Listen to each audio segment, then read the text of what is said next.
நம்ம இன்றைக்கி பார்க்க போகிற செடி பார்த்திங்கன்னா ஃபெரன் பிளான்ட். இது வந்து ஒரு காட்டில் நல்லா செழித்து வளரக்கூடிய ஒரு செடி.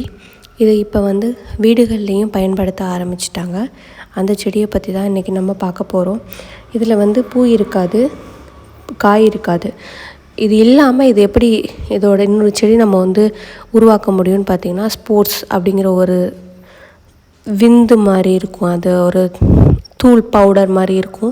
அதை நான் உங்களுக்கு ஃபோட்டோவில் ஷேர் பண்ணுறேன். அது மூலியமாக தான் அது இன்னொரு செடியவே உருவாக்கும்.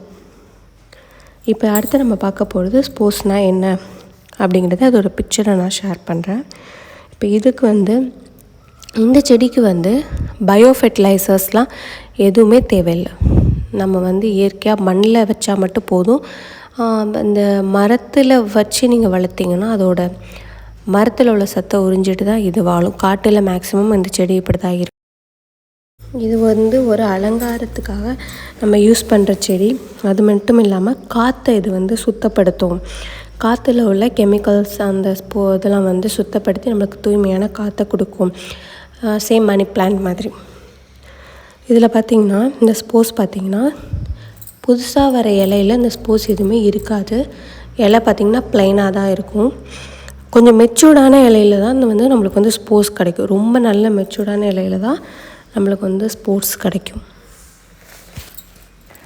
இதை எப்படி நம்ம இன்னொரு செடி உருவாக்கலாம் அப்படின்னு பார்த்திங்கன்னா, இந்த இலையிலே வந்து நல்ல பெரிய இலையாக கட் பண்ணி எடுத்து அதை ஒரு பேப்பர் பேக்கில் போட்டு வச்சிடணும். அப்புறம் அது வந்து கொஞ்ச நாள் கழித்து பார்த்திங்கன்னா அந்த துகள்கள் மட்டும் ஸ்போர்ட்ஸ் மட்டும் அந்த பேக்கில் வந்து விழுந்து கிடக்கும் இல்லையா, அதை எடுத்து ஒரு பாட்டில் வந்து நம்ம வந்து தூவி போட்டுறணும். அதை வந்து ஒரு பிளாஸ்டிக் கவர் வச்சு கவர் பண்ணிட்டோம்னா அதை கொஞ்சம் நிழல்லே வச்சுருக்கணும். ரூம் டெம்பரேச்சரில் இருந்தால் போதும். ஒரு 2 வாரத்துக்கு அப்புறம் அந்த பிளாஸ்டிக்கை ரிமூவ் பண்ணிவிட்டு பார்த்தோம்னா அதில் வந்து நம்மளுக்கு வந்து ஒரு கொஞ்சமாக அது ஒரு அந்த இது மட்டும் ஃபெரன் மட்டும் நம்மளுக்கு அது கொஞ்சம் வந்து தெரியும். இதை எப்படி க்ரோத் பண்ணலாம் அப்படிங்கிறத நான் இன்னொரு வீடியோவில் நான் உங்களுக்கு காமிக்கிறேன். இதை இன்னொரு வகையில் இதை நம்ம வந்து இனப்பெருக்கம் பண்ணலாம் அப்படின்னு பார்த்திங்கன்னா, அதாவது எப்படி இன்னொரு செடி உருவாக்கலாம் அப்படின்னு பார்த்திங்கன்னா, இந்த சென்டர் பார்ட் ஆஃப் த ஃபெரன் இருக்குல்ல, சென்டரில் இதை 4 பார்ட்டாக கட் பண்ணிவிட்டு இந்த கிழங்கை எடுத்து நம்ம ஒவ்வொரு செடியில் வந்து ஒவ்வொரு தொட்டியில் வச்சுட்டு நம்ம அதுக்கு வந்து வளர்த்துட்டு வந்தோம்னா அது வந்து இன்னொன்று ஒரு 4 ஃபெரான் நம்மளுக்கு கிடைக்கும். இந்த 2 டைப் வந்து இருக்குது. இந்த 2 டைப்பையும் நான் உங்களுக்கு பண்ணிவிட்டு நான் உங்களுக்கு வீடியோ காமிக்கிறேன். நெக்ஸ்ட் இதோட யூஸ் என்ன அப்படின்னு பார்த்திங்கன்னா, இது வந்து நைட்டில் வந்து நம்ம ரூமில் வச்சு வளர்த்தோம் அப்படின்னு சொன்னிங்கன்னா நைட் ஒரு நல்ல அட்மாஸ்பியர் கொடுக்கும். நம்மளுக்கு நல்லா தூங்கலாம். ஏரை ப்யூரிஃபை பண்ணும். நம்மக்கிட்ட சுற்றி இருக்க நெகட்டிவிட்டி எல்லாம் வந்து அது வந்து குறைக்கும் அப்படின்னு சொல்கிறாங்க.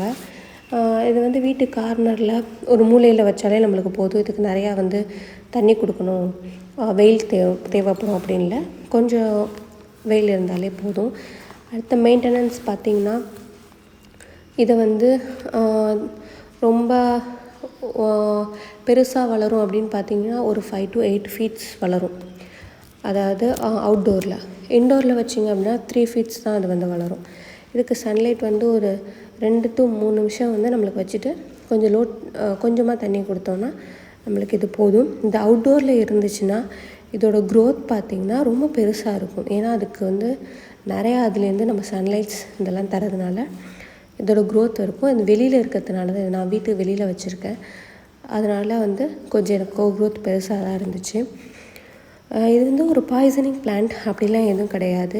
இது நாசாலே இதை வந்து ஸ்டடி பண்ணியிருக்காங்க. இது என்ன அப்படின்னா, இது வந்து ஒரு சேஃபான பிளான்ட் தான் அப்படின்னு சொல்லிட்டு இதை ஸ்டடி பண்ணியிருக்காங்க. ஏரை ப்யூரிஃபை பண்ணுது, இது ஒரு சேஃபான பிளான்ட் தான், இது பாய்சன் பிளான்ட் இல்லை அப்படின்னு சொல்லிட்டு ஸ்டடி பண்ணியிருக்காங்க. இதிலே வந்து நிறைய டைப்ஸ் இருக்குது. அந்த டைப்ஸ்லாம் நான் போனோன்னா சொல்கிறேன். Boston fern, orchid fern, Japanese painted fern, holy fern, man fern, cinnamon fern, blue star fern, button fern, cotton candy fern, tricolor, lemon button fern, lucky lemon fern, miniature fern, silver lace fern, lacy tree fern, glow fern, etc. இப்போ என்கிட்ட இருக்கிறது பார்த்திங்கன்னா, எங்கள் வீட்டில் இருக்கிறது பார்த்திங்கன்னா 3 type of ferns இருக்குது. Bird nest fern, asparagus fern, kangaroo fern. இந்த 3 ஃபெரானை பற்றி நான் நெக்ஸ்ட் வீடியோவில் நான் சொல்கிறேன்.